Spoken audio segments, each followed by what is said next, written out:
there ever was a band that at least has the reputation of being a really workhorse band. Those years you did with AC/DC. Maybe those was it 10 years you were with AC/DC? It was about 8 years, but you're right. It was a lot of playing and a lot of traveling, obviously. But some of the tours were very long and stuff, and you were well taken care of, and everything was really organized and very comfortable. But when you're away, obviously, I'm not complaining. It's just an aspect of things. If you're a drummer and you get in a band like this, you should be prepared for. You're away a long time, and it can sometimes mess with your sanity.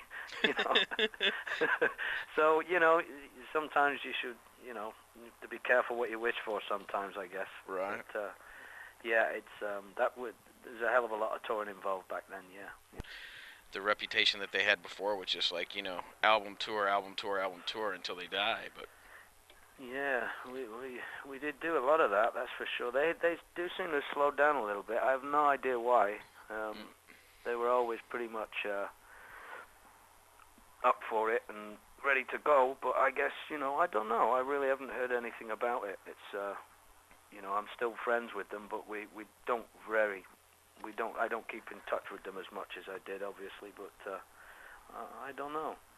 It was kind of sporadic last year because we were doing shows probably for 2-3 weeks, and we take a break for a month or so, and then we do another batch of shows. So there was times in between the touring that he was doing some of the writing for Magica, and it sounds great. It sounds really good. It's in the same kind of vein, but it's a little different as well. It's great. right, and I have to ask because the guitar players keep changing and stuff. Is it still Craig? It's still Craig, yeah. Okay, all right. So yeah, wow, that's going to be a wonderful thing to see. I know it's very early days and stuff, but is this something will you be able to put all three of the records together and do them as a show or? I'm not sure what he's thinking about that one.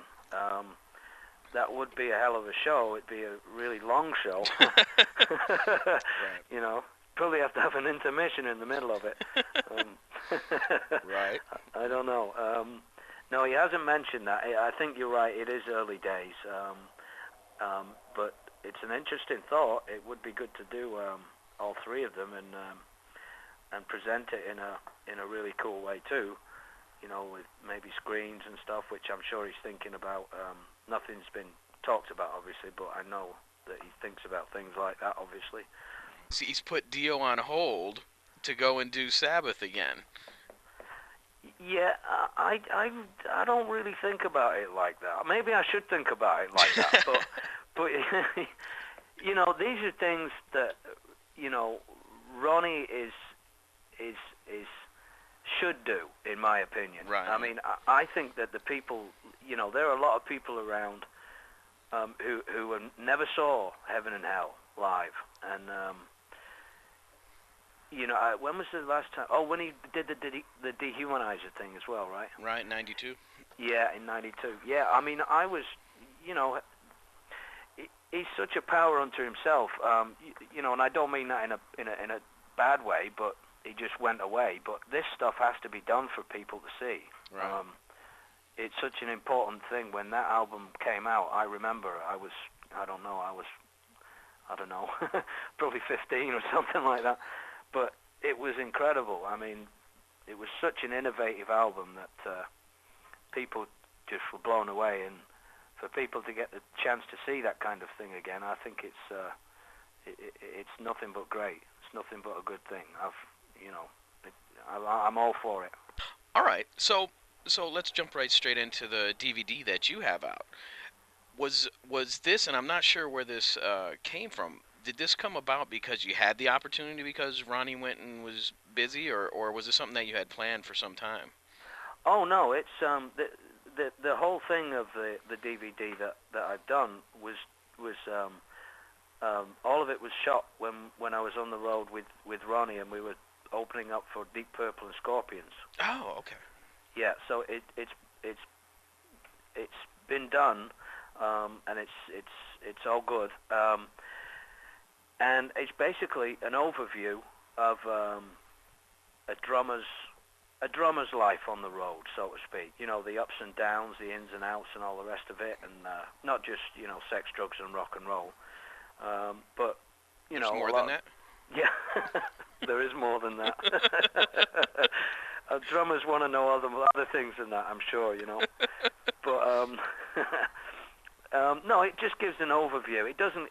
There are a lot of technical aspects about it, and the procedure of how to set, like doing the kit and stuff. But it's pretty light-hearted, and it's easy on the eye and the ear.